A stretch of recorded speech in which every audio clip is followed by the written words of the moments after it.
let's talk about our own domestic politics here. Kind of election season is upon us, yes. in case you haven't noticed. And it has been really kind of a roller coaster. So, of course, at first it was like red wave city, no doubt about it, totally clear what was going to happen.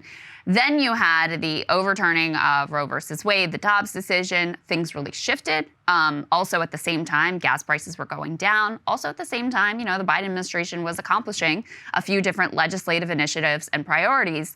And you had those couple of open seat special elections where the Democrats actually overperformed. So then you were seeing these polls coming out, Fetterman up 12 points, and even Tim Ryan having a shot in Ohio, and maybe Mandela Barnes going to have a shot in Wisconsin.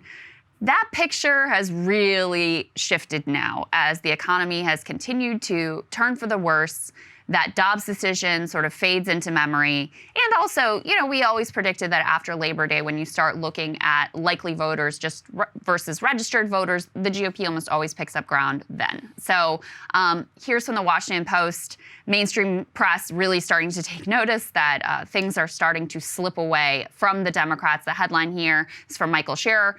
Democrats fear the midterm map is slipping away. A couple of the data points that they have here, they start with the Liberal Navigator public tracking poll, flashing a major warning sign for Democrats in mid-October, reporting a 20 percentage point jump since September in the share of independent voters concerned about the economy and about gas prices. That is terrain that the Democrats have basically completely ceded to the Republicans in what I think is one of the most foolish moves you could have possibly made as, voters the whole time, even right after Dobbs, we're still telling you the economy is our number one issue. And they're like, nah, we're not going to talk about that. Yeah. They say that was not the only data showing a turning of the tide in the battle for Congress. Regional challenges are showing up in internal Democratic polls. You even have some places like Rhode Island is one place that they are worried about now. Rhode Island has not sent a Republican member of to Congress in like decades. So those are the sorts of seats that are in danger. Katie Porter, also in a relatively blue district, apparently under pressure as well. Sean Patrick Maloney, who's actually, first of all, he jumped into a seat that he thought would be safe, like bigfooting some other more progressive Democratic candidates. And now it looks like he might be under pressure as well, even in that supposedly safe district that he jumped into. And this is the dude who is supposed to be leading Democratic efforts to hold the House, and he's not even able to shore up his own seat here. Let's go ahead and put 538 up on the screen. This is the race for the Senate. So previously, Democratic chances had gotten as high as 71%. Now they have dropped down to basically a coin flip. This model says, Democrats in 55 out of 100 times, they win the Senate. Republicans win in 45 out of 100 times. So a really dramatic reversal and shift towards Republicans at this point. And, I think if you just look at history and you look at the top line numbers, you think about how the president's party, when you're in power, how they normally do in the midterms. You think about how people feel about the economy. You think about the reality of inflation. You think about gas prices going back up. You think about how many people are saying the country's on the wrong track. No one should be surprised by these results. No, it's not surprising. It is really funny to watch. It's like the vibe shift happened in the media, and they're like, oh yeah, inflation's bad, there's high crime, and all the fundamentals are moving against Democrats. And also, there might actually be problems with polling, as there have been for the last 6 years. Yeah, so this picture, as not good as it is for Democrats, is probably still overly rosy. Yeah, oh, absolutely. Yeah. I don't think there's any possible way. I mean, and to me, really, Krystal, what the takeaway is those enthusiasm numbers that we continue to see, like some of the early vote and everything that we look at. Go and put the next one up there on the screen, guys, because this is what really matters. In terms of his worst performing message, they're really leaning into this, which is that the worst performing message per Stan Greenberg, who's really been doing some really excellent work. He was on the Bill Clinton campaign. I actually recommend, there's a documentary that followed the 92 Bill Clinton campaign, of which Greenberg very prominently is in. I think it's on HBO. People should go and check it out. They were following him when he was like a third-tier candidate all the way up until he won the presidency. Oh, so interesting. It's kind of the first like gonzo doc, which was back, anyway, it was in the 90s. It was interesting for the fashion alone. But the point is that what Greenberg intuited at that time with James Carville was it's the economy stupid message that ultimately won the 92 election. And he is pointing out that in all all of his private polling that the Democratic Party needs to, quote, shut up about any of the work that it's done, because Biden on all of these stump speeches is like, look what I've done for you with the Inflation Reduction Act. Look what I've done for you with the CARES Act, 2 years ago. And voters are really like, what have you done for me lately? Because right now, my gas prices are high, inflation is very high, and in the absence of any message about what you're going to do to solve the problems, instead of here's everything that I've done for you, the GOP message of, well, we're going to attack Biden's policies, really it's a vacuum of only one side is saying something that they're going to do. Now, it may be the wrong thing. Personally, I think that it is. Well, I don't even think the Republicans, it doesn't matter. They're really not even saying anything about what they're going to do. But when you're the party in power, of course, if things aren't going well economically, you're going to be like, and you're not providing people with like a here's specifically what we will do and how we will do it and some sort of counter messaging, then just by default, Republicans are going to gain the upper hand because they're not in power. I mean, that's just the way that this thing works. So Greenberg has been out with, he did a More Perfect Union video. There's a joint memo with him and some others with The Prospect. He is doing everything he can to sound the alarm here and say, you all are screwing this up royally. And he, doesn't mince words here either. He says, I am stunned about how much of the Democratic commentariat is winging it. Republicans are hitting us on crime and border and inflation that has huge power, and we have the self-satisfied message of how much we've accomplished rather than being focused on what is happening to people. He was asked if Biden himself perhaps had the message right. He said, nope.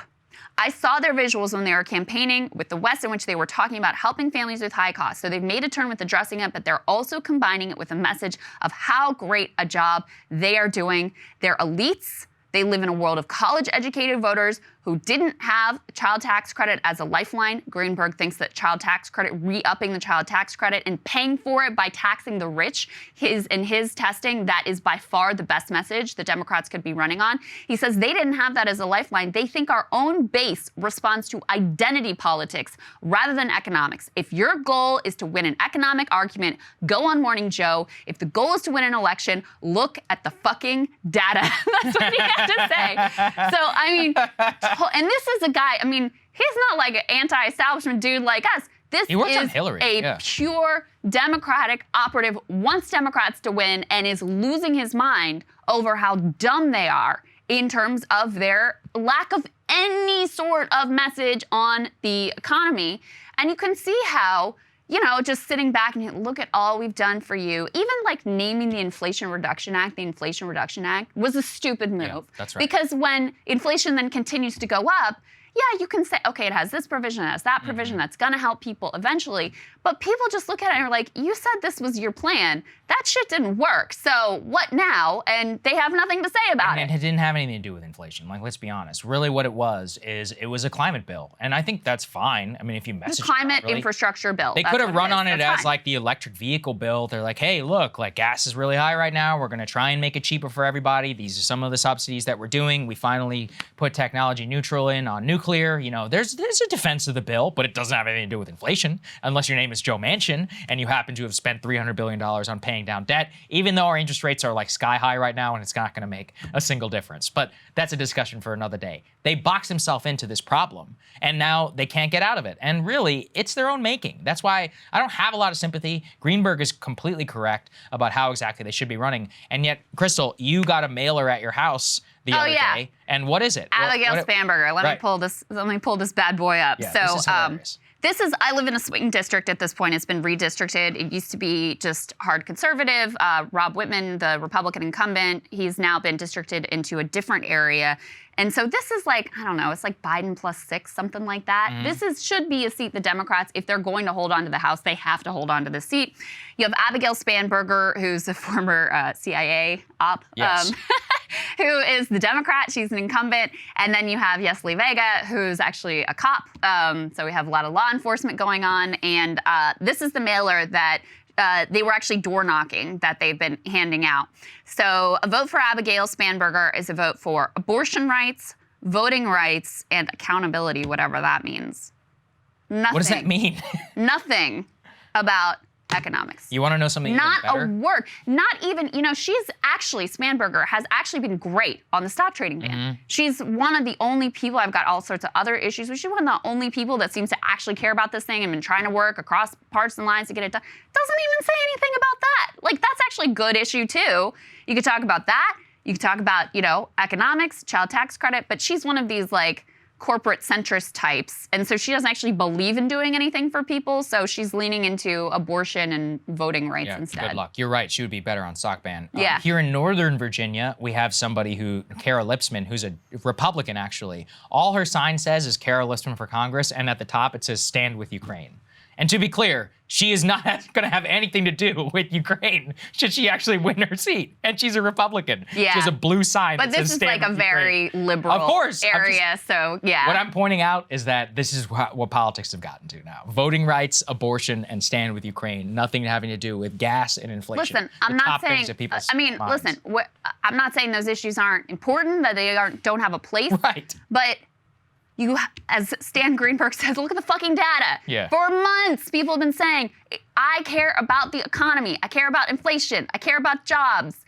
You have nothing to say to those people? Nothing? And in fact, it's worse than that, because when, and we'll cover this in a little bit, but when people even express like, hey, maybe you should have a message on the economy because people seem concerned about that, you get scorn and contempt. Scorn and contempt for voicing that people have legitimate concerns in their day-to-day life in like making ends meet. And maybe you should be responsive to that as the supposedly party of the working class. That's like, not something you're supposed to say. Yeah, actually, there was a reporter, Hannah Trudeau, who we used to have over on Rising. Yeah. She put out a tweet which said, abortion as a closing pitch was always going to be a really risky proposition, but up against the economy, it just makes it look fringe. Of course, many people will disagree, but the cost of gas is extremely important to nearly everyone. Abortion is simply not. Absolute ratio to hell. Total pile by on. the basically by the quote unquote feminist press, who were like, how dare you say that abortion is not fringe, like tell that to so and so. We're not saying that. We're not saying it's fringe to the people who it affects. What her point was is that gas and inflation affects everyone. And right. So when you are going to run on something, you should try and run on something that is going to appeal to the broadest mass and also activate said voters who are affected by abortion. I just thought it was remarkable that somebody was offering a very, frankly, basic political insight. Right. It took courage for her to even say that. And Yeah. she was piled. I mean, I really am not exaggerating. Like, the national political press made her out as like a villain for saying this. And look, they'll all find out the truth come November 8th. They can wish it were otherwise. Right. They can wish that everybody in the country is going to row their vote. Yeah. But when gas prices are going Right. up and people are struggling with inflation and effectively getting a pay cut, every week, every month, and you're the party in power, I just can't even begin to wrap my head around the political failures that we are witnessing. Cable news is ripping us apart, dividing the country, making it impossible to function as a society, and making it impossible to know just what is true and what is false. But the good news is they are failing and they know it. That is why we're building something new, a new mainstream, a healthier one, something more trustworthy, something that we are going to need in one of the most pivotal times in American history. We are building up here for the midterms, for the upcoming presidential election, but we need your help. So if you can help us out by becoming a premium member today at breakingpoints.com, we're trying to change America for the better and the entire world. So what are you waiting for, guys? Go to breakingpoints.com and sign up and help us build a new mainstream.